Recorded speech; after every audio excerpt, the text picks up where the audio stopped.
ஓம் சாயிரா சாயிரா ஓம் சாயிரா சாயிரா ஓம் சாயிரா சாயிரா அன்பே சாயிரா பேரன்பே சாயிரா அகிலம் தளிக்க ஆத்மா விழிக்க அனுதினம் சாயிரா எங்கள் அன்பே சாயிரா ஒன்றே இறைவன் ஒன்றே பூமிக்கென்றும் சாயிரா சரணம் சாயிரா நன்றே செய்து வாழ்வோம் நாம் ஒன்றே செய்து வாழ்வோம் அன்பே சாயிரா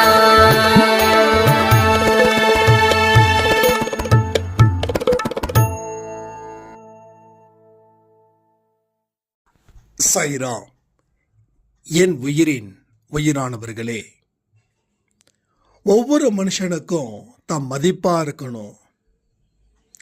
நாம சொல்றத எல்லாரும் மதிக்கணும். நாம செய்யக்கூடிய வேலையை பார்த்து வியக்கணும். நம்மளை புகழ்ந்து பேசணும் அப்படின்னு ஒரு எதிர்பார்ப்பு இருக்கும். அந்த எதிர்பார்ப்பு நிறைவேறாம இருக்கும்போது அந்த மனுஷன் மிகுந்த குழப்பத்துக்கு ஆளாகிறான். தன்னால எதுவுமே செய்ய முடியலையே, கடவுள் எதுக்கு என்ன இப்படி படைக்கணும், அந்த அளவுக்கு எனக்கு என்ன திறமை இல்லையா, திறமையை வளர்த்துக்க தான் முடியாதா அப்படின்னு தன்னுடைய வாழ்க்கைய பிறர் வாழ்க்கையோட கம்பேர் பண்ணி தன்னை தாழ்ச்சி உண்டு பண்ணி பலவிதமான வருத்தத்தோட அவன் வாழ்ந்து முடிக்கிறான். இதுல இருந்து எப்படி மீள்வது அப்படின்றது தான் இந்த பதிவு. ஒரு சாய்ராமுடைய கண்ணீர் கதன் கூட இதை சொல்லலாம். எவ்வளவோ முயற்சிகள் செய்தும் என்ன ஒரு குப்பையா தான் நினைக்கிறாங்க. என்னுடைய எந்த ஒரு வெற்றியையும் அவங்க பாராட்டவோ கொண்டாடப்படவோ இல்லை. மிகுந்த துயரத்துல நான் இருக்கிறேன். ஒரு சின்ன சின்ன விஷயத்துக்கு கூட என்னை கலந்து ஆலோசிக்காம என்னை காயப்படுத்துறாங்க. என்னுடைய குடும்பத்தில் இருக்கிறவங்க யாரும் என்னை மதிக்கல, வெளியில இருக்கக்கூடியவர்களும் என்னை மதிக்கல. என்ன நினைச்சா எனக்கே ரொம்ப வெறுப்பா இருக்குது.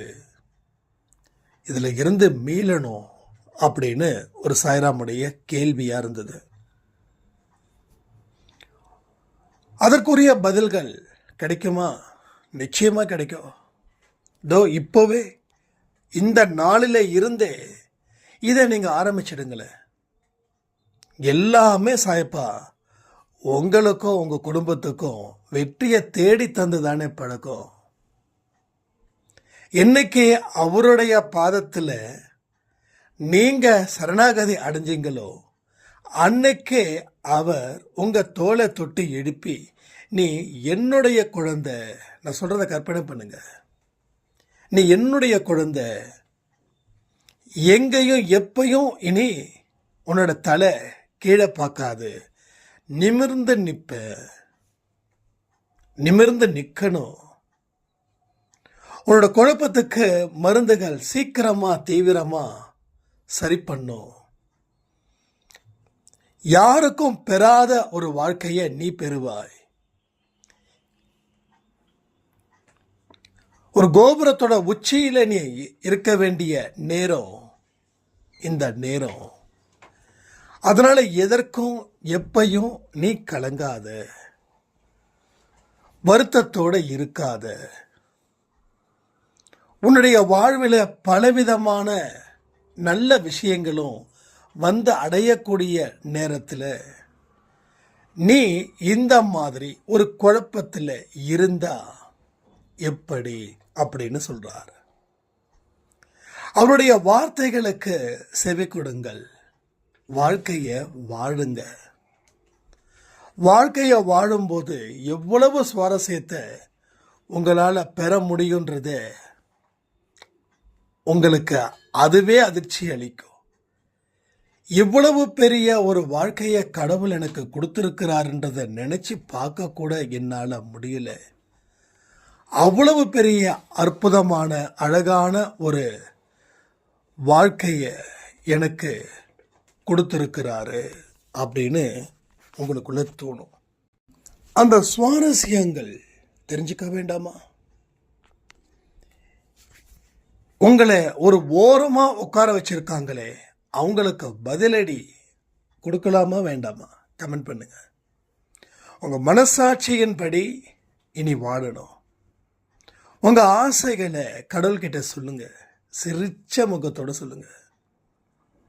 எப்படி நம்ம அம்மா கிட்ட சின்ன வயசுல நம்மளோட ஆசைகள் எல்லாத்தையும் சொல்லி ஒரு சிரிப்புமோ, அந்த சிரிப்பு இங்க இருக்கணும். இப்போ நிறைய பிரச்சனைகள் என்னன்னா, அம்மா கிட்ட சொல்லும்போது அம்மா என்ன சொல்றாங்க, வாழ்க்கைன்னா அப்படிதான் இருக்கும், அட்ஜஸ்ட் பண்ணிப்போ அப்படின்னுவாங்க. அது ஆணா இருந்தாலும் சரி, பெண்ணா இருந்தாலும் சரி. பட் இதுதான் மெயின் பாயிண்ட். அப்போ அம்மா கிட்ட சொல்லும்போது ஆறுதல் அவங்க இப்படி தான் சொல்றாங்க. உங்களோட ஆசைகளை அம்மா கிட்ட சொல்லும்போது அம்மா காது கொடுத்து கேட்க போறது இல்லை. ஏன் அப்படின்னா, அவங்க உங்களை டிசைட் பண்ணிட்டாங்க. உங்கள் வாழ்க்கை போயிடுச்சு, அதனால் நம்ம குழந்தை அளவுக்கு அதிகமாக ஆசைப்பட்டு கிடைக்காம போயிடுச்சுன்னா குழந்தை வருத்தப்படுவாங்க. அந்த நல்ல எண்ணத்தின் அடிப்படையில் அவங்க நீங்கள் என்ன சொன்னாலும் அதை காதில் வாங்கவோ, அதுக்கு சரியான முறையில் பதிலளிக்கவோ அவங்களால முடியலை. இது உண்மை தானே? எத்தனை பேர் அம்மா கிட்ட சொல்லியிருக்கீங்க? எத்தனை பேர் அப்பா கிட்ட சொல்லியிருக்கீங்க உங்கள் ஆசைகளை? அது நிறைவேறாது அப்படின்ற ஒரு கோணத்தில் தான் அவங்களோட பதில்கள் கிட்டத்தட்ட அமைஞ்சிருக்கும். ஆனால் கடவுள்கிட்ட நீங்கள் ஹாப்பியாக பேசுங்க. கடவுள்கிட்ட எவ்வளோக்கு எவ்வளோ சந்தோஷமாக பேசணுமோ அவ்வளோக்கு எவ்வளோ சந்தோஷமாக பேசுங்க. வாய் விட்டு பேசுங்க, மனசுக்குள்ளே பேசுங்க. ஒரு 15 நிமிஷம், அரை மணி நேரம் தினமும், எந்த நேரமோ, இந்த நேரம் அந்த நேரம் அப்படிலாம் இல்லை, எந்த நேரமோ அந்த நேரத்தில் பேசுங்க. நான் நிறைய பேசியிருக்கேன். பைக்கில் போகும்போது சம்டைம்ஸ் சாங் கேட்டுட்டு போவேன். சில நேரத்தில் சாங்கை நிறுத்திட்டு அவர்கிட்ட பேசிக்கிட்டே போவேன். அது ஒரு நல்ல கான்ஃபிடென்ட்டை கொடுக்குது. இப்போது உங்கள் வாழ்க்கையில் நீங்கள் இழந்தது நிறைய, அதை மறுக்க முடியாது. ஆனால் பெறப்போவது அப்படின்ற ஒன்று இருக்கே, அதை பெறணும் அப்படின்னா நம்ம ஆசைகளை கடவுள்கிட்ட சொல்லணும். சொல்லும்போது என்ன ஆகுது, பதில்கள் ஏதோ ஒரு வழியின் மூலமாக அது கிடைக்கும். அப்போ உங்கள் வாழ்க்கையில் நடக்கக்கூடிய அத்தனை நல்ல விஷயங்களும் தொடர்ந்து நமக்கு நல்லது நடக்கும். ஆனால் அது வரைக்கும் என்ன செய்யணும், யாருக்கிட்டையும் அளவுக்கு அதிகமாக பேசக்கூடாது, யாருக்கிட்டையும் அளவுக்கு அதிகமாக விவாதிக்கக்கூடாது, யார் மேலேயும் கோபம் அப்படின்ற ஒரு விஷயத்தை ஏற்படுத்திக்கவே கூடாது. மனதளவில் நம்ம தனிமையாக இருக்கோம் அப்படின்ற எண்ணம் வரக்கூடாது. உங்களால் இனி எல்லாமே சரி பண்ண முடியுன்ற நம்பிக்கை அது அமைதியான முறையில் உங்களுக்குள்ள ஏற்படுத்திக்கணும். இதை பிறரிடம் சொல்லக்கூடாது. நீங்கள் எந்த முயற்சிகள் செய்தாலும் அதற்கு பலன் கிடைக்கல அப்படின்னு சொல்லி ஏங்கக்கூடாது. வெற்றி அடையிறதுக்கு முன்னாடியே நான் இந்த மாதிரி விஷயங்களை செஞ்சுக்கிட்டு இருக்கேங்கன்னு பிறர்கிட்ட சொல்லக்கூடாது. யார் உங்களை எப்படி கார்னர் பண்ணாலும் சிரிச்ச முகத்தோட ஏற்றுக்கக்கூடிய பக்குவம் உங்களுக்குள்ள இருக்கணும். நீங்கள் செய்யக்கூடிய செயல் உங்களுக்கு பிடிச்சிருந்ததுன்னா அது யாருக்காகவும் நிறுத்தக்கூடாது. இந்த மாதிரி நிறைய விஷயங்கள் உங்களுக்குள்ள நீங்கள் ஏற்படுத்திக்கணும். இந்த மாதிரி விஷயங்களை ஏற்படுத்துவதன் மூலமாக உங்கள் மதிப்பை முதல்ல நீங்கள் ஃபீல் பண்ணுவீங்க. அடுத்தது இந்த ஃபீல் பண்ணுறது பிறருக்கும் உங்களுடைய சொல் செயல் இதன் மூலமாகவும் உங்கள் அமைதியான சுபாவத்தின் மூலமாகவும் உங்கள் செயல்களில் ஏற்படக்கூடிய விளைவுகள் மூலமாகவும் தெரியப்படுத்தலாம். இது எல்லாமே உங்கள் வாழ்க்கையில் நிச்சயமாக நடக்கும். ஏன்னா எல்லா மனுஷனுக்கும் 6 அறிவு தான், ஒரு சயின்டிஸ்ட்டுக்கும் 6 அறிவு தான், சாதாரண மனுஷனுக்கும் 6 அறிவு தான். அவங்களுக்கும் 24 மணி நேரம் தான், உங்களுக்கும் 24 hours மட்டும்தான். வேற யாருக்கும் எக்ஸ்ட்ரா சென்ஸோ இல்லை எக்ஸ்ட்ரா ஹவர்ஸோ கடவுள் கொடுக்கல. எல்லாருக்கும் என்ன எழுதி வைக்கப்பட்டதோ அதுவே உங்களுக்கும் எழுதி வைக்கப்பட்டது. இதில் எந்த கன்ஃபியூஷனும் இல்லாமல் பார்த்துக்கோங்க. அப்போ சின்ன சின்ன ஆசைகள் வெளிப்படுத்துவதன் மூலம் மனசில் இருக்கக்கூடிய சுமைகள் குறையும். அந்த சின்ன சின்ன ஆசைகள் நடந்துடுச்சுன்னா இன்னமும் உங்கள் மனசில் இருக்கக்கூடிய பாரம் குறையும். ஒரு சிறிய ஒரு செயல் செய்யணும்னு ரொம்ப நாளாக காத்துட்ருக்கீங்க, அந்த செயலை செய்ய முடியலன்னு எப்பயாவது ஃபீல் பண்ணுவீங்கள்ல, அந்த மாதிரி செயல்கள் இருந்துச்சுன்னா உடனே அழகாக ஸ்மார்ட்டாக செஞ்சுடுங்க. அந்த செஞ்சு முடிச்சதுக்கப்புறம் ஒரு ஹாப்பி மூமெண்ட் இருக்கும்ல, அது வரும். அப்போது அந்த ஹாப்பி மூமெண்ட்டு அது ஹாப்பியாக மட்டும் இல்லை, அது இன்டைரக்டாக உங்களுடைய தன்னம்பிக்கையையும் அது அதிகரிக்கும். அப்போது அடுத்த கட்டத்துக்கு உண்டான வழிகளையும் அது செய்யும். அப்போ திரும்ப திரும்ப சாயப்பா கிட்ட நாம் போய் கடவுளே நன்றி நான் இதை பண்ணிட்டேன் அப்படின்னு அவர்கிட்ட ஒரு சின்ன குழந்தை போல நம்ம அடிக்கடி மனம் பூர்வமாக அவர்கிட்ட பேசலாம். நான் செஞ்சிட்டேன் சாயப்பா, சூப்பர் சாயப்பா, எத்தனை நாள் இதை காத்துக்கிட்டு இருந்தேன், ஆனால் இதெல்லாம் ஒரு சந்தோஷமாக இருக்கும் அப்படின்னு நான் நினைக்கல, ஆனால் செஞ்சதுக்கு அப்புறம்தான் இதெல்லாம் இவ்வளவு பெரிய ஒரு சந்தோஷமாக இருக்குதுன்னு. ஒரே ஒரு டேர்னிங் பாயிண்ட் தாங்க, ஜஸ்ட் ஒரே ஒரு டேர்னிங் பாயிண்ட். அது மற்றவங்களுக்கு வேணால் சாதாரணமாக இருக்கலாம், ஆனால் உங்களுக்கு அது மிகப்பெரிய ஒரு விஷயம். ஒன்றும் இல்லை, ரோட்டில் ஒரு ஆக்சிடெண்ட் ஆயிடுச்சு, பாதிக்கப்பட்ட குடும்பத்துக்கு பெரிய ஒரு வலி, ஆனால் பார்வையாளர்களுக்கோ ஒரு ஜஸ்ட்டு கீழே விழுந்துட்டாங்கப்பா, ஒன்றும் பெருசால ஒன்றும் இல்லைன்னு போயிடுவோம். ஆனால் பாதிக்கப்பட்டவங்க அவங்கள ஹாஸ்பிட்டல் கூட்டு போயிட்டு டாக்டர்ஸ்கிட்ட ரிப்போர்ட் வாங்கிட்டு என்ன ஏதுன்னு தெரிஞ்சுக்கிட்டு டாக்டர் சொல்லணும் ஒன்றும் இல்லைங்க கொஞ்சம் அடிபட்டு இருக்குது, ஒரு 10 நாள் ரெஸ்ட் எடுத்தால் போதும்னு சொல்லும்போது தான் அந்த குடும்பம் நிம்மதி அடையும். அதே போல் மற்றவங்களுக்கு வேணா சாதாரணமான விஷயம், ஆனால் நமக்கு இது மிகப்பெரிய ஒரு டேர்னிங் பாயிண்ட். உங்கள் வாழ்க்கையில் நடக்கக்கூடிய நிகழ்வுகள் இதெல்லாம் செய்யும்போது இதெல்லாமா என் வாழ்க்கையை மாற்றிடும், அந்த சலிப்பு தன்மையை நீங்கள் விரட்டணும். எதுக்கெடுத்தாலும் சில பேருக்கு சலிப்பாக இருக்கும், அதை விரட்டுங்க. அதனால் எந்த லாபம் இல்லை, நஷ்டம் மட்டும்தான். இதை செஞ்சால் நஷ்டம் அப்படின்னும் போது அதை ஏன் நம்ம தொடர்ந்து செய்யணும்? யோசிச்சு பார்த்தீங்களா?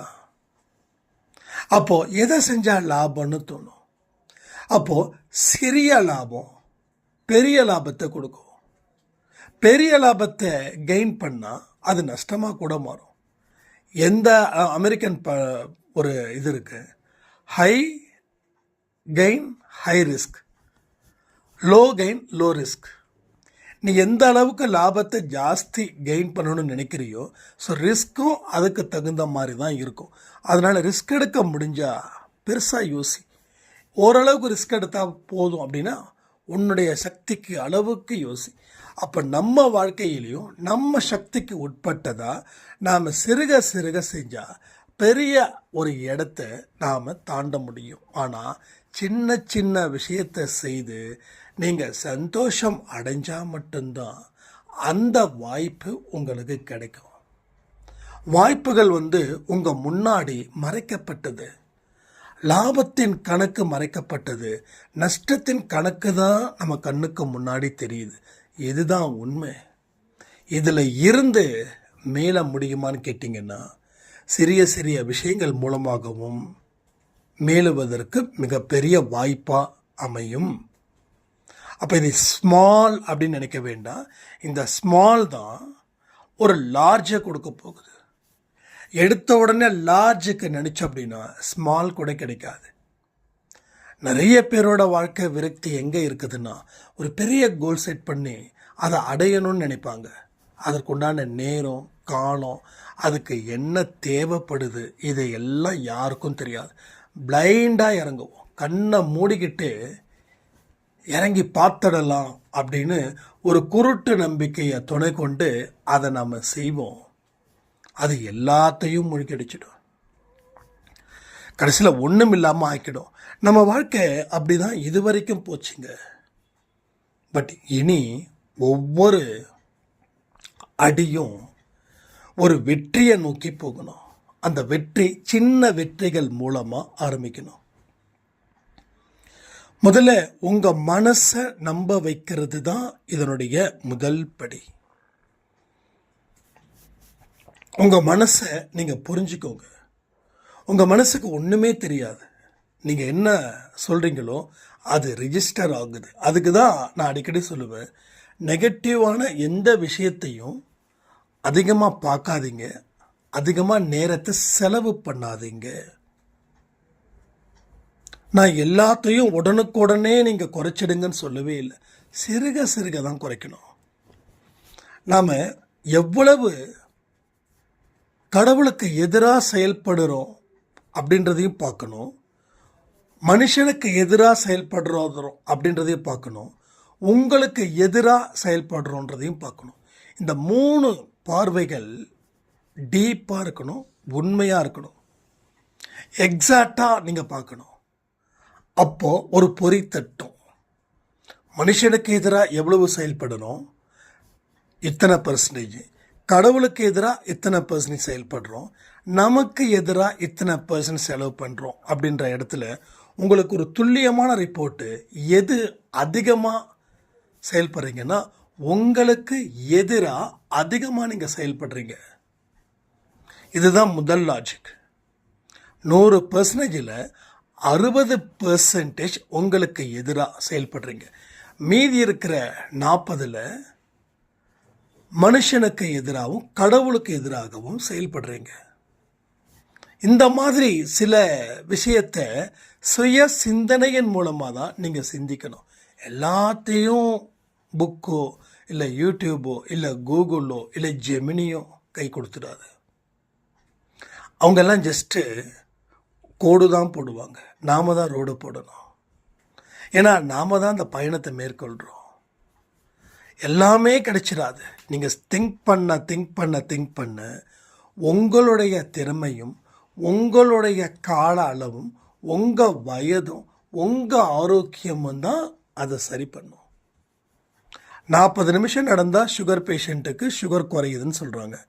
அது எப்படி நடக்கணும்? 5000 ஸ்டெப்ஸ், 4000ல் இருந்து 5000 ஸ்டெப்ஸ். அப்போது ரொம்ப பாடி வீக்கானவங்க 40 நிமிஷத்தில் 4000 ஸ்டெப்பு நடக்க முடியாது. அதிகபட்சம் 30 நிமிஷம் நடப்பாங்க. அதில் 5000 ஸ்டெப் எடுப்பாங்க. ஆனால் மற்ற இடத்துல தேடும்போது என்ன சொல்லும்? 40 நிமிஷத்தில் 4000 ஸ்டெப்பாவது நீங்கள் எடுக்கணும். அதிகபட்சம் நான் 5000 ஸ்டெப்ஸ் பண்ணுறேன் அப்படி சொல்லும். அப்போது இல்லை அவங்க சொல்லிட்டாங்க, நான் அதுக்கு தகுந்த மாதிரி தானே நடக்கணும் அப்படின்னா நம்ம ஒரு நாள் தான் வாக்கிங் போவோம். ஏன்னா ஏன் வேணா அடுத்த நாள் ஏன் போகலைன்னா நம்ம அவ்வளோ தூரம் நடக்கணுமேனு ரொம்ப மனசை வாட்டிப்போம், வதச்சிப்போம். அது உடல் ரீதியாக பாதிக்கும். ஒரு மயக்கமோ வந்திருக்கும், தலை சுத்தல் வந்திருக்கும்.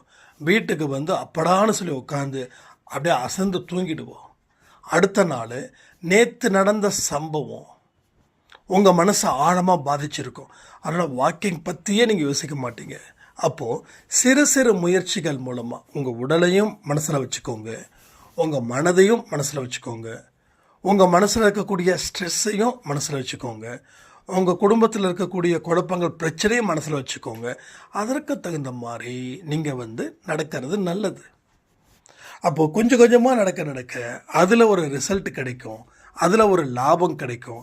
அந்த லாபத்தை வச்சு அடுத்தது அப்போ ஒரு ஸ்டேஜில் நீங்கள் என்ன பண்ணுவீங்க, 40 நிமிஷத்தில் 5-6 ஸ்டெப்ஸ் ஈஸியாக உங்களால் ஹேண்டில் பண்ண முடியும். ஸோ இந்த மாதிரி விஷயங்கள் மூலமாக தான் நாம் அடுத்தடுத்த வழிகளை நம்ம தேர்ந்தெடுக்கணும். அப்படி தேர்ந்தெடுக்கும்போது உங்கள் வாழ்க்கையில் எல்லா விஷயத்தையும் உங்களால் சாதிக்க முடியும். நான் இப்போயே நான் சொல்கிறேனே, உங்களால் டெஃபினட்டாக அச்சீவ் பண்ண முடியும். நேற்று நைட்டு எவ்வளோ பெரிய ஒரு மிராக்கல் நம்ம ஷேர் பண்ணியிருந்தோம் பார்த்தீங்கல்ல, 8 மணி பதிவில். ஸோ அது அவங்களும் சாய்ப்பாட குழந்தை தான், நீங்களும் சாய்ப்பாட குழந்தை தான், நானும் சாய்ப்பாட குழந்தை தான். எல்லாருக்கும் நிச்சயமாக சாயப்பா ஒரு பெரிய மிராக்கலை ஏற்படுத்துவார். ஆனால் அதுக்கு தடையாக இருப்பது இந்த மனதில் இருக்கக்கூடிய குழப்பமும் பயமும் தடுமாற்றமும் விரக்தி தன்மையும் தான். இதை எல்லாத்தையும் கழிச்சிட்டோம் அப்படின்னா நம்ம வாழ்க்கையில் மிகப்பெரிய அற்புதமான ஒரு சக்தியை பெற முடியும், வாழ்க்கையை வாழ முடியும்னு சொல்லி இந்த பதிவை நான் முடிக்கிறேன். ஜெய் சாய்ராம்.